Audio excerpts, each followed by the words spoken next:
እንደምን አላችሁ ተመልካቾቼ፣ በያላችሁበት ቦታ ሰላምና ጤና ይድረሳችሁ። ዛሬ ደግሞ ወደ እናንተ በድጋሚ ይዤ የመጣሁት ሁለተኛውን የበስቡሳ አይነት ነው። በስቡሳ በሰሞሊና እንዴት አድርገን እንደሰራን ባለፈው ቪዲዮ ላይ ተመልክተናል። ያላያችሁ ሰዎች ወደኋላ በመሄድ በማየት መስራትን ወይ መሞከር ትችላላችሁ። የዛሬው ደግሞ የበስቡሳ አይነት ያለ ስኳር፣ ያለ ዘይት፣ ያለ ቅቤ እንዴት አድርገን እንደምንሰራ በቀላሉ በቤታችን ውስጥ ጤናማ የሆነውን ምግብ መመገብ እንደምንችል እናያለን ማለት ነው። ግን ያለ ስኳር፣ ያለ ቅቤ፣ ያለ ዘይት በእርግጥ ኬክ ይጋገራል ወይ? እንግዲህ ቪዲዮውን እስከ መጨረሻ ተከታተሉ። በቪዲዮ መጨረሻ ላይ ውጤቱን አብረን እንመለከታለን ማለት ነው። የዛሬው የበስቡሳ አይነት ደግሞ ንብርብር ወይም ደግሞ በክሬም እንዴት አድርጌ እንደሰራው አብረን እንመለከታለን ማለት ነው።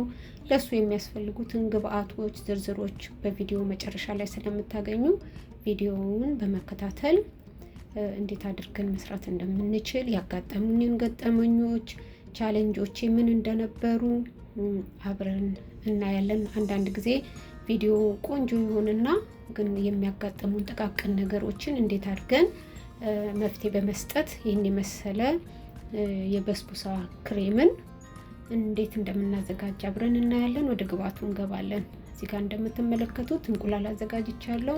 ያዘጋጀሁትን እንቁላል በመምቻው ባውል ላይ አስቀምጬ እመተዋለሁ ማለት ነው። እንግዲህ ስኳርን አልተጠቀምኩም። ታዲያ ምን ተጠቀምሽ ልትሉ ትችላላችሁ። የተጠቀምኩት ማር ነው።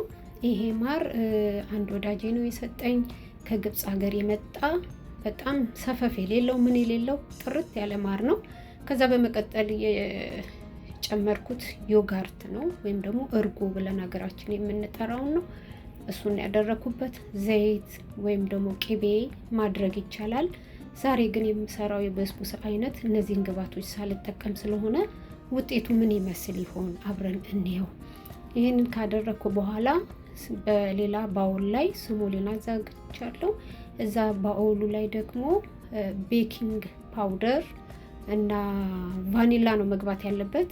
ግን እዚህ ጋር የጨመርኩት ጨውንና ቫኒላ ዱቄቱን ነው ከሰሞሊና ጋራ ያዋሃድኩት። እሱን ቀጥታ ወደ አዘጋጀሁት ፈሳሽ ውስጥ ጨምረዋለሁ ማለት ነው። አሁንም እንደምታዩት ዘይት የለም፣ ቅቤ የለም፣ ስኳር የለም። በስኳር ፋንታ ማር ነው። እናንተ ማርን በቀላሉ የማታገኙ ከሆነ ደግሞ ስቲቫን ወይም ደግሞ ሞንግ ፍሩትን መጠቀም ትችላላችሁ። ወይም ደግሞ የተሻለ ሌላ ጥሩ ለጤንነት ተስማሚ ነው የምትሉትን ከስኳር ግብአት ውጪ መጠቀም ይቻላል ማለት ነው። ከዛ በኋላ ያደረኩት ምንድን ነው እዚህ ጋር እንግዲህ ነው አሁን አንድ ሚስጥር የምነግራችሁ። እንዳያችሁት የሰሞሊናውን ዱቄት አዘጋጅቼ መበጥበጫ ውስጥ አድርጌ እየመታሁት ነው፣ እያስተካከልኩት ነው። ግን ቫኒላ እንትን ማን ነው ቤኪንግ ፓውደር ረስቼ ነበረ። ስለዚህ ቤኪንግ ፓውደር ስለረሳሁኝ ሊጡ ሊበላሽብኝ ነው። ምን ላድርግ ብዬ እንደምታዩት ትንሽ ወተትና የቤኪንግ ፓውደሩን በጥበጥ አድርጌ ዱቄቱ ሊጥ ውስጥ ጨምሬ አዋህጄ እንግዲህ እንደዚህ እንደምታዩት ለሁለት ከፍየዋለሁ። ለሁለት የከፈልኩበት ምክንያት ደግሞ ቪዲዮን ተከታተሉ፣ በኋላ እንደምትረዱት ተስፋ አደርጋለሁ። እንግዲህ ያ የረሳሁትን ቫኒላ በዚህ መንገድ አዋህጀዋለሁ ማለት ነው። አንዳንዴ ስንዘነግ በዚህ መንገድ ልናስተካክል እንችላለን። ይሄ 10 ኢንች ፓን ነው። ትንሽ ዘይት ወልወል አድርጌዋለሁ። ዘይት የወለወልኩበት ምክንያት እንዳይመጥ እንዳይዘው በቀላሉ እንዲለቅና ከረሜል ከለር እንዲያመጣም ስለሚረዳው ነው ማለት ነው። እንግዲህ ይህንን ቀጥታ ወደ ኦቨን ወስደዋለሁ። ኦልሬዲ ኦቨኑ የተዘጋጀ ስለሆነ ከዛ ቀጥዬ ያደረኩት ምንድን ነው አሁን ሲሮፕ ያስፈልጋል። ሲሮፕ የሚሰራው በስኳር ነው። ስኳር ግን አልጠቀምም። አሁን ደግሞ ማር ነው። ይሄ ማር ትንሽ ወፈር ያለ ከመጀመሪያው ማር የተለየ ነው። እሱን ያው እንዲበጥበጥ አድርጌ ወደ እሳት ወስጄዋለሁ። ሎሚ ያስፈልገዋል። ሎሚ ነው የጨመርኩበት። ከዛ ደግሞ ምን አደረኩኝ ቀጥዬ ስኳሩ እስኪፈላ ወይም ይሄ ሃኒው እስኪፈላ ድረስ ደግሞ የኮርን ስታርች ነው እንደምታዩት የምነፋው። እሱን በፓን ውስጥ አድርጌ ክሬሙን ነው የምሰራው። ለክሬሙ የሚያስፈልገኝን ወተት 2 ኩባያ አዘጋጅቻለሁ። እሱን ጨምረውና አማስለዋለሁ። ለምን እንዳይጓጉልብኝ ነው እሳት ላይ ሳደርገው ክሬም እንዳይጓጉል አስቀድሜ ነፋሁት። ከዛ በኋላ በወተት እንዲህ ከበጠበጥኩኝ በኋላ ቀጥታ እሳት ላይ ለስ ባለ ሙቀት በመካከለኛ ሙቀት አበስለዋለሁ። ሲበስል ይሄንን ይመስላል። ትንሽ ቀዝቀዝ ሲልልኝ ደግሞ ምን እንደማደርግ አብረን እናያለን ማለት ነው። ያው እዚህ ጋር እንደምታዩት ባውል አዘጋጅቻለሁ። ያ ክሬሙ ወይም ደግሞ ወተቱና ኮርን ስታርቹ ወይም የበቆሎ ዱቄቱ እስኪቀዘቅዝ ለሱ የሚያስፈልገውን ግብአት ደግሞ እያዘጋጀው ነው። እርድ ነው የጨመርኩት። በእርድ ፋንታ በመሸጫ በቤኪንግ መሸጫዎች ውስጥ በአብዛኛው እንግዲህ ሊሆን ይችላል ከለር ነው የሚጠቀሙት። አንዳንድ ቦታ ላይ ግን ሌላ ከለር አይነት በናቹራል የሆነ ከለርን ይጠቀማሉ። እኔ እሱ ስለሌለኝም ደግሞም በቤቴ ውስጥ ባለው በቀላሉ መጠቀም የምችልበት ግብአት ስላለኝ እርድ ነው የተጠቀምኩት። እርድ ኢንፍላሜሽንን ይከላከላል፣ ለጤና ጥሩ ስለሆነ ከዚህ ከሰሞሊናው ክሬም ጋራ እርዱን ቫኒላ ዮጋርት አድርጌ እንደገና ደግሞ የሮዝ ውሃን ጨምሬ ነው ያዘጋጀሁት ማለት ነው። አሁን ያወጣሁት ከምድጃው ውስጥ ያወጣሁትን የሰሞሊና ሊጥ ለድለድ ብሎ ሙሉ ለሙሉ አልበሰለም። ይህም በሚመስል ከ10 ደቂቃ በኋላ አውጥቼው ነው ቀዝቀዝ ብሎልኛል። እሱ ላይ ያዘጋጀሁትን ክሬም ነው እንግዲህ በዚህ መልክ የማዘጋጀው ማለት ነው። ክሬሙን እንዲህ ካዘጋጀው በኋላ በቀጣይነት ቀደም እንዳያችሁት ለሁለት የከፈልኩትን የሰሞሊና ሊጥ አንዱን ከስር እንዲበስል አድርጌዋለሁ። ሙሉ ለሙሉ አይደለም የበሰለው፣ በግማሽ ነው እንዲበስል ያደረኩት።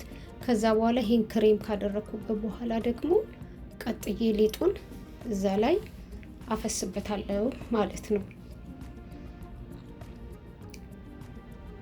ያው እንደምታዩት ሙሉ ለሙሉ ቅርጹን እንዲይዝ ማድረግ አለብን።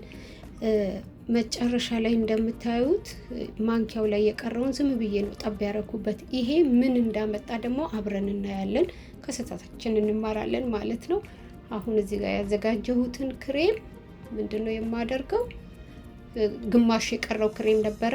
ሰሞሊና በተፈጥሮ ሲቆይ ይወፍራል፣ ይለደልዳል። ስለዚህ ትንሽ ወተት አድርገን እናቀጥነውና ቅድም የሰራነው ክሬም ላይ ከላይ ያፈሰስነው ክሬም ላይ እናፈሰዋለን ማለት ነው። ይህንን የምናደርግበት ምክንያት ንብርብር እንዲሆንልን ወይም ደግሞ ሌየር እንዲያመጣ ስለሆነ ነው። ይሄንን በትክክል ስሙዝ አድርጌ በማንኪያዬ ካስተካከልኩ በኋላ በቀጥታ ወደ ተዘጋጀው ኦቨን ውስጥ ለ20 ደቂቃ አቆመውና ጎልደን ሲሆንልኝ አወጣዋለሁ ማለት ነው። ሲሮፑ ተዘጋጅቷል።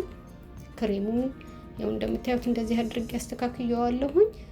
የቀረን ነገር ቢኖር መጨረሻው ነው ማለት ነው። ከትንሽ ደቂቃ በኋላ ደግሞ እንመለስበታለን። ይኸው እንግዲህ አሁን ምን አያችሁ? ቆንጆ ከለር ነው። ሁሉ ነገር ተስተካክሎ ነው የወጣው። ይሄ የወጣውን በሹካ ትንሽ ነካ ነካ ያረኩበት ምክንያት የማፈሰው ሲሮፕ በቀጥታ እንዲገባ ነው። ግን ከላይ እንደምታዩት ትንሽ ኩፍ እንደማለት ነገር አለው። ለምንድን ነው? መጀመሪያ ላይ አይታችሁት እንደሆነ ማንኪያውን ጠብ አድርጌ ያስቀመጥኳት ትንሿ ሊጥ ወደ ላይ ኩፍ እንዲልና እንዳይረግጥ አድርጎታልና የሱ ችግር ነው። ግን የተበላሸ ነገር የለም እና ሙሉ ለሙሉ ስሙዝ እንዲሆን ብናደርገው እንዲህ አይነቱ ችግር ላይፈጠር ይችላል ማለት ነው። ከዛ በኋላ ሲሮፑን አፍስሼ ሲሮፑን ከመጠጠልኝ በኋላ ነው፣ ትኩስ ነው። ትኩስ ሲሆን ነው ሲሮፕ የምናደርገው፣ ከቀዘቀዘ አይይዝም። እና ይሁን እንደምታዩት ክሬሙ ትንሽ ተንፍሷል። ምክንያቱም በትክክል ስላልቀባሁት ስላላስተካከልኩት ነው ማለት ነው። ይሄ ማለት ግን አልበሰለም ማለት አይደለም። እንግዲህ እንደዚህ ካስተካከልኩ በኋላ ይሄው እንግዲህ ትክክለኛ እንደሆነ እንደምታዩት ይህንን የመሰለ የክሬም በስቡሳ ወጥቷል። ከላይ ትንሽ የቀረውን የማሩን ሲሮፕ ቀብቼ በኮኮናት ፓውደር እንደዚህ አስውበዋለሁ። ከዛ በኋላ ደግሞ በፒስታቹ ትንሽ ከለር ውበቱ እንዲወጣ አድርገዋለሁ ማለት ነው።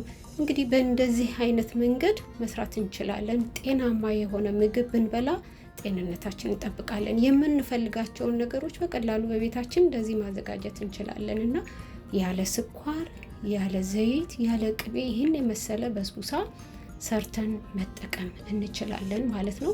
በስቡሳ ሲቀዘቅዝ ጥሩ ጣዕሙ ፍሌቨሩም ይወጣል። ስለዚህ ከቀዘቀዘ በኋላ መመገብን እንችላለን ማለት ነው። እንግዲህ የዛሬ ቪዲዮ ይሄ ነው።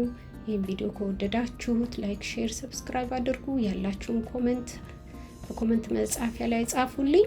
እስቲ ሞክሩትና ምን ቻሌንጅ አጋጠማችሁ? እኔ ያጋጠመኝን በጥቂቱ ነግሬያችኋለሁ። እንግዲህ በሚቀጥለው እስከምንገናኝ ቸር ቆዩልኝ።